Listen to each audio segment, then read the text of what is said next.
been a happy Weber Cup debut for him so far. Do not make the mistake of thinking this fella's not up to it. You could not be more wrong.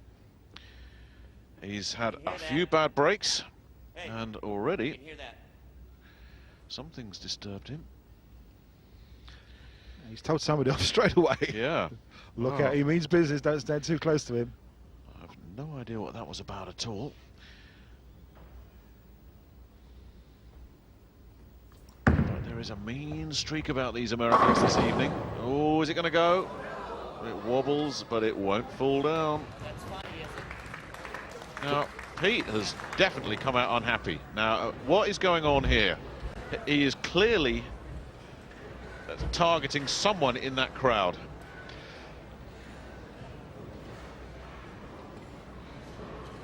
Well, we're just having a look. We can't see much going on there. Pete's left a 4-pin, which he should hopefully spare. And sit down. Start all over again. I guess somebody came in. Let's settle down. It's Paul Moor. First frame. Left-hand side of the lane. He can't trip out the 7. I was going to say it's Virgin Oil, but of course it's not, because Jason Couch has just been bought out. And the power takes over. Paul looking for a 7-pin spare and makes it very nicely indeed. Now, let's keep very close. That just could have been the turning point. Let's just wait and see. I think you're absolutely right. I think there's been a bit of self-inflicted extra motivation right there. That he's seen something, he's allowed himself to be ticked off. Oh dear. Well, if it was the motivation that he was looking for, it is not paying off. Pete has left himself a right mess. It's the 2-8-10 split. This ball, his bowler's just carried on a bit too long. He's up and bowling already. He's going to try and back this one up. Oh dear, that was ever so close. Unfortunately, it's an open frame, and he's not very happy with himself.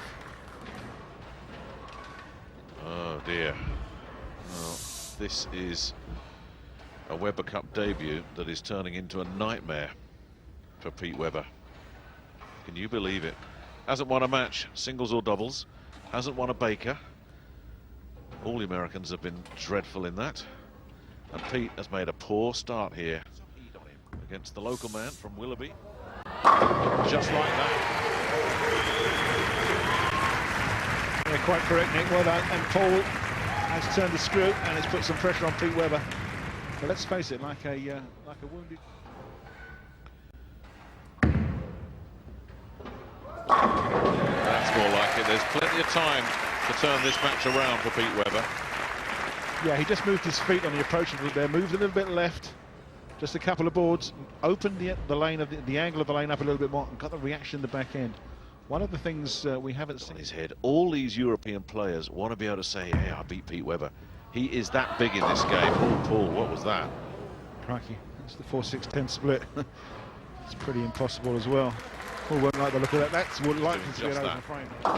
Yeah, it's good enough. That's all he could do. There was every chance that if he double here, and he'll have his nose just in front.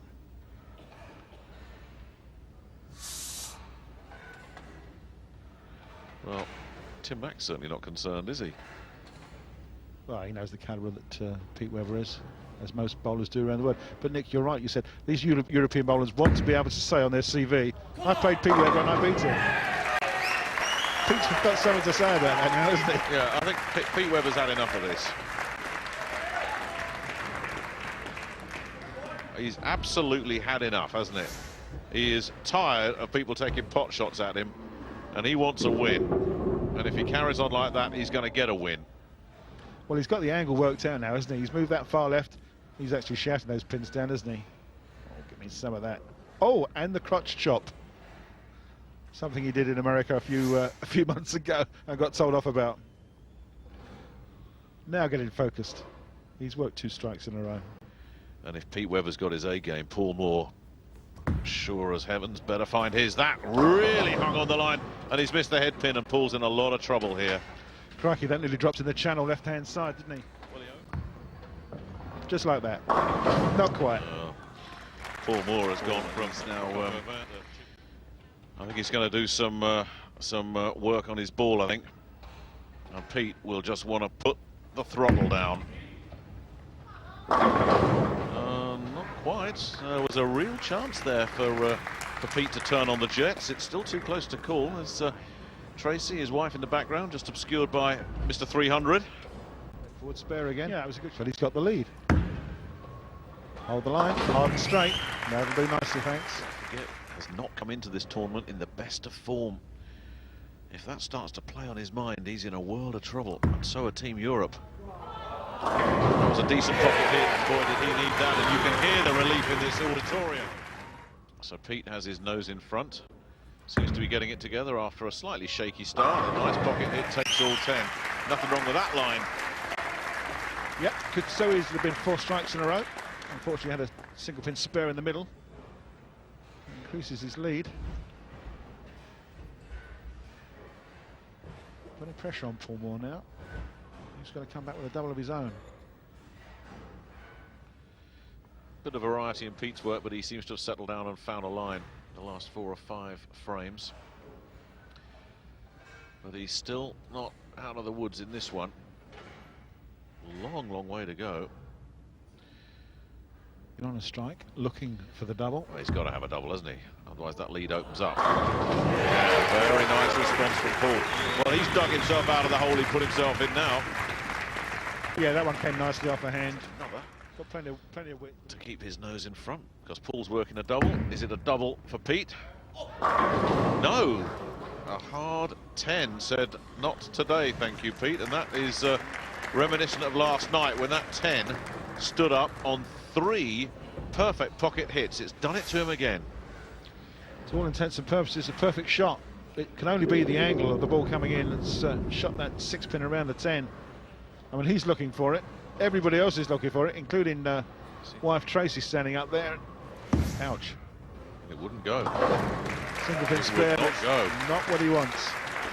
It's interesting watching Tracy's reactions to this. I mean, she lives with every ball that Pete bowls. She absolutely follows it down the lane, and she wanted that as much as he did, and there was nothing wrong with it.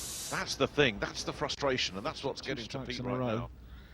See if he can open that door and go through it and make it 3. Yeah, 2 won't do it. He needs a lot more. Nice pocket hit, turkey for Paul Moor.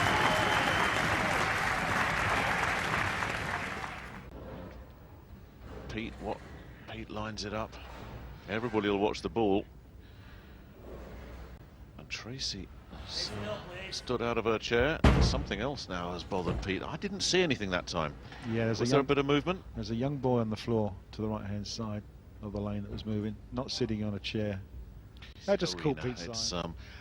That wasn't anybody being silly. It was just one of those things, and he's got to rethink it. You can't use that as an excuse. It's got to be a strike for Pete Webber. Oh, he just about got away with it. Yeah, the ball's breaking quite early and it's just held on there. Psychologically, there's an awful lot riding on this match for these two fellas. Yeah, Paul's got the drop again. A 4-banger for Paul Moor. Certainly was a great shot. Even the Moose Patrol got out for that one. And a big glaring at the ball, willing it to take all 10. It needs to take all 10 for Pete to stay in touch here. Yeah, he's got it. Makes the double, and yes, as you say, boy did he need that. At the moment he was looking at a sub-200 game. That's all changed around now. 2 strikes. Turn their weekend around. As we watch Paul, he needs this one. He has to have it. He's got it. Absolutely unbelievable. The character of a Paul has been, he's had 2 opportunities this weekend. For Pete Webber. And he's found it. Well, he's going to make Paul work for this. That was a great shot.